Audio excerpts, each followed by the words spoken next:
अस्सलामुअलैकुम गाइस। सी लैंग्वेज के अंदर हम लोग काफ़ी आगे तक पहुंच गए हैं। तो आज से हमारा एक नया कॉन्सेप्ट शुरू होता है लूप्स का। लूप्स 3 टाइप्स के होते हैं, फॉर लूप, वाइल लूप और डू वाइल लूप। तो टॉपिक की तरफ बढ़ने से पहले मैं आपसे एक छोटी सी रिक्वेस्ट करूँगा कि चैनल को सब्सक्राइब कर दें और वीडियो को लाइक कर दें।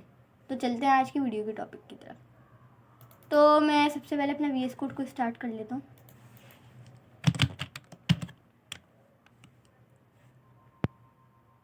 यहाँ पे हमारे पिछली वीडियो का कोड लिखा हुआ है। मैं एक अपना फोल्डर खोल लूँगा, चैप्टर 2।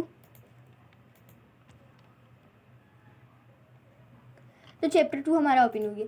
यहाँ पे हम लोग एक फाइल बनाएंगे loops.c। आज से हम लूप्स पढ़ेंगे। तो सबसे पहले मैं सिंटैक्स टाइप कर लेता हूँ।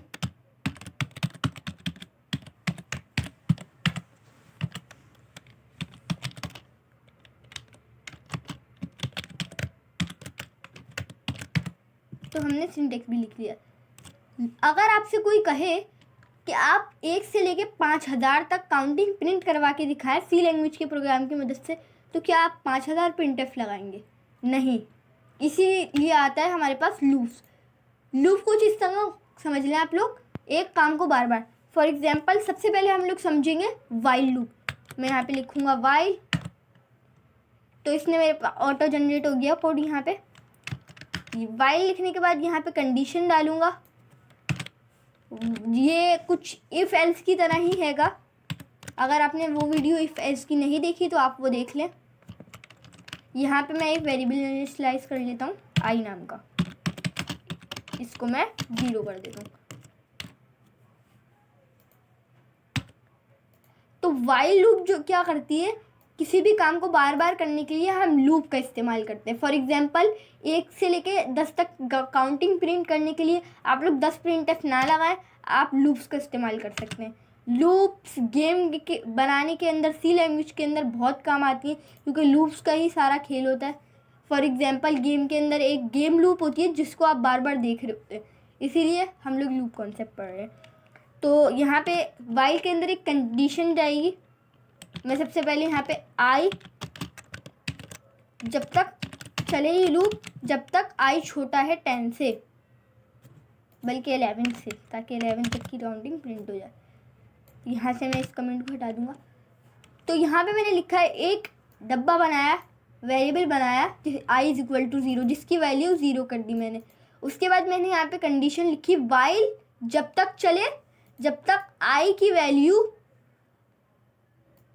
11 से कम है। जब तक चलेगी ये वाइल लूप जब तक आई की वैल्यू 11 से कम है। तो इसके बाद मैं यहाँ पे एक प्रिंटफ लगा दूंगा और यहाँ पे %d और आई को प्रिंट करवा दूंगा। \n भी लगा देता हूँ। लेकिन यही लूप का कॉन्सेप्ट नहीं होता है, इसके अंदर हमारे पास एक और चीज़ आती है ऑपरेटर्स की। अगर आप इस प्रोग्राम को ऐसे एग्जीक्यूट करवाएंगे, मैं आपको ऐसे एग्जीक्यूट करके दिखाऊंगा, तो ये सिर्फ मुझे 0 0 0 प्रिंट करके देगा। देखिएगा आप लोग।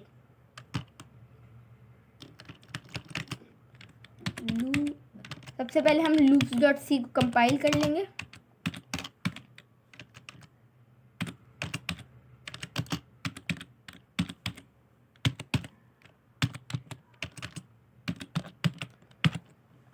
तो ये हमारी loops.c कंपाइल हो गई है। अगर मैं इसको एग्जीक्यूट करवाऊँ तो ये 0 ही प्रिंट करवा देगा मेरे आगे। ये आप लोग देख सकते हैं, इसने 0 0 0 0 ये चलता ही जा रहा है, ये ख़त्म ही नहीं हो रहा है। इसको मुझे Ctrl+C करके ख़त्म करना होगा। इस वाइल लूप में आपसे गलती क्या हुई है, हमने यहाँ पे एक ऑपरेटर होता है i++। यहाँ पे हम लोग अगर एंड में लिखें i++, अब मैं आपको समझाता हूँ उसका मतलब क्या है। सबसे पहले हम लोगों ने सिंटैक्स लिख लिया, उसके बाद हमने एक वेरिएबल बनाया int i is equal to 0। उसके बाद मैंने एक वाइल लूप चलाई, वाइल यानी जब तक, उसके बाद जब तक i की वैल्यू छोटी है 11 से, जब तक i छोटा है 11 से ये काम करो। इसका सिंपल यही मतलब है। क्या काम करो, यहाँ पे मैंने लिखा है printf कर दे जब तक i छोटा है 11 से, प्रिंट एफ कर दे आई को, और फिर उसके बाद मैंने आई प्लस प्लस का मतलब होता है आई को फिर एक आई के अंदर एक वैल्यू प्लस कर दे। सिर्फ अब सी के अंदर आई ट्रिपल प्लस नहीं होता, सिर्फ सी के अंदर सिर्फ आई प्लस प्लस होता है, ना आई प्लस होता है।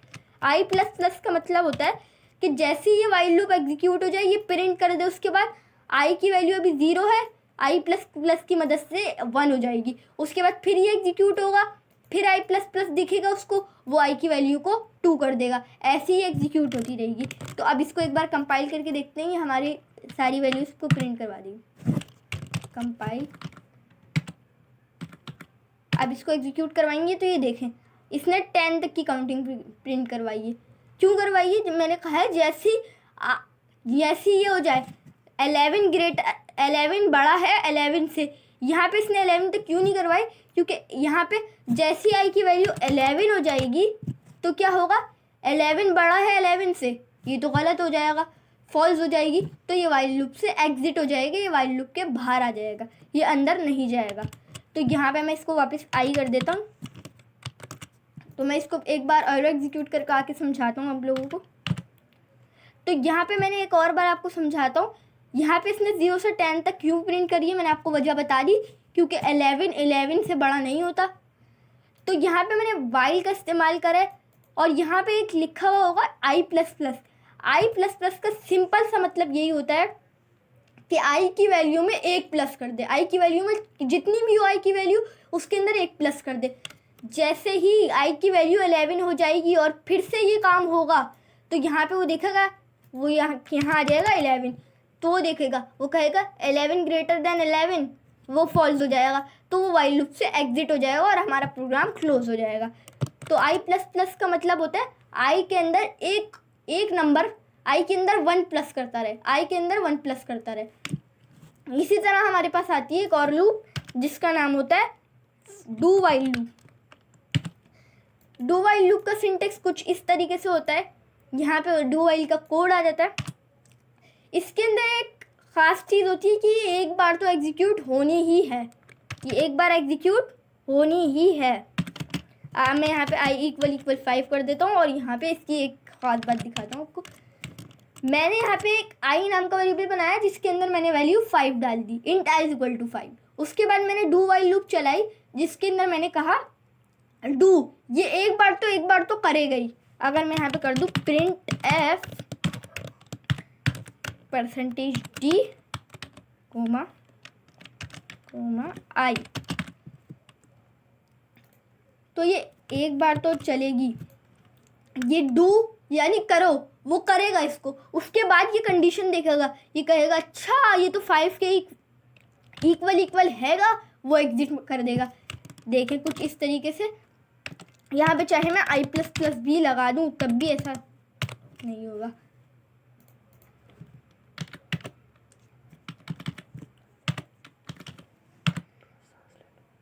तो देख सकते हैं आप लोग यहाँ पे इसने 5 प्रिंट करवाया। क्यों प्रिंट करवाया? 5 प्रिंट करवा के एग्जिट हो गया। यूँ एग्जिट हुआ क्योंकि आई की वैल्यू 5 है और इसने एक बार तो करा। अगर मैं ये काम वाइल से करने की कोशिश करता तो ये प्रिंट ही नहीं करता 5 को। डू वाइल लूप सबसे ज़्यादा गेम डेवलपमेंट में यूज़ होने वाली है, क्योंकि इससे गेम बनाए जाते हैं। क्योंकि गेम की जो लूप होती है वो एक बार तो एग्जीक्यूट होती ही होती है। वो ऐसा तो नहीं होता कि गेम की लूप एग्जीक्यूट ही नहीं होती तो फिर आप गेम कैसे खेलेंगे। तो गेम की लूप एक बार एग्जीक्यूट होती है, फिर कंडीशन चेक होती है। तो अब हमारे पास तीसरी लूप आती है और सबसे आसान और सबसे ज़्यादा मैं यूज़ करता हूँ उस लूप को, फॉर लूप। फॉर लूप का सिंटेक्स कुछ इस तरीके से होता है। सबसे पहले हम लोग यहाँ पे इसको सेट कर देते हैं। यहाँ पे इसने लिखा हुआ है कुछ, हम फॉर लूप की मदद से प्रिंट करवाते हैं। सबसे पहले फॉर ब्रैकेट के अंदर हमें लिखना पड़ेगा, यहाँ पे आई की वैल्यू बतानी पड़ेगी। तो यहाँ पे मैं लिख दूँगा i = 5 सेमीकोलन, उसके बाद आई, उसके बाद आपको बताना है कितनी देर तक चले लूप, जब तक 11 बड़ा है आई से। अगर मैं यहाँ पे > यूज़ करूँ तो मैं 10 लिखूँगा तब भी 10, तो मैं इसको 11 ही कर देता हूँ सिंपल की वजह से। बिकॉज अगर मैं ऐसे करूँगा तो ये थोड़ा सा समझने के लिए हार्ड हो जाएगा। इसके बाद मैंने कहा आई की वैल्यू इस फॉर लूप के अंदर आपको पहले आई की वैल्यू बतानी, वेरिएबल की वैल्यू बतानी पड़ती है। फॉर एग्जांपल मैंने यहाँ पे बताया हुआ है आपको, for I is equal to 5, यानी आई 5 के बराबर है। जब तक 11 आई से बड़ा है तब तक आई को प्लस प्लस करता रहे और यहाँ पे प्रिंट एफ करता रहे आई को। इसके अंदर आपको आई प्लस प्लस ऑपरेटर की यूज़ नहीं लेना है, इसके अंदर बस आपको ऐसे ही काम करना है। बस ये है फॉर लूप का सिंटेक्स। फॉर लूप एक अच्छी लूप होती है क्योंकि इसके अंदर आपको ज़्यादा सिंप्लिसिटी मिल जाती है। और पिछली लूप जो हमने पढ़ी है डू वाइल वाइल लूप, ये इन लोगों में आपको सिंप्लिसिटी नहीं मिलती क्योंकि उसके अंदर आपको मैनुअली करना पड़ता है और इसके अंदर सारा ऑटोमेटिक हो जाता है। इसके बाद अगर हम एक वाइल लूप भी लगा के दिखाता हूँ आपको, डू वाइल लूप क्यों यूज़ होती है अगर आप लोगों को नहीं समझ में आई। डू वाइल लूप यूँ यूज़ होती है कि अगर आपको कोई गेम खिलवाना है यूज़र से, अगर आप कोई गेम डेवलपमेंट कर रहे हैं सी लैंग्वेज की मदद से, तब आपको डू वाइल लूप यूज़ करनी है। बिकॉज डू वाइल लूप को आपको गेम को एक बार तो एग्जीक्यूट करवाना है, तो हम लोग यूज़ करेंगे डू वाइल लूप। आने वाला हमारा प्रोजेक्ट एक गेम होने वाला है जिसकी रिपोर्ट आपको थोड़ी दिन में मिल जाएगी। थोड़ी दिन में वो गेम भी आपको यूट्यूब पे मिल जाएगा। तो लूप्स का कॉन्सेप्ट आप लोगों को समझ में आएगा होगा। तो मैं यहाँ पे इसको एग्जीक्यूट करवा के देख लेता हूँ। तो यहाँ पे ये कंपाइल हो गई है, तो देखें ये कितना प्रिंट करेगा। हमने \n नहीं लगाया था तभी वो एक लाइन में प्रिंट कर दिया उसने, ये एरर नहीं था। तो अब देखें 5 आई की वैल्यू तो 5 थी, तो आई 11 आई, ये ट्रू हो गया कि 11 बड़ा है आई से, ये ट्रू हो गया। तो उसके बाद ये एग्जीक्यूट होना शुरू हो गया। फिर जब ये एग्जीक्यूट हुआ उसके बाद इसने फिर से यही पढ़ा, उसके बाद इसने फिर आई को प्लस कर दिया एक नंबर प्लस करने के बाद फिर प्रिंट करवाया तो उसकी वैल्यू 6 हो गई। इसी तरीके से ये लूप हमारी एग्जीक्यूट हुई है। तो अगर आपको कोई चीज़ इनमें से समझ में नहीं आई है तो मुझे कमेंट करके ज़रूर बता दिएगा। तो आज की वीडियो में इतना ही, मिलते हैं नेक्स्ट वीडियो में।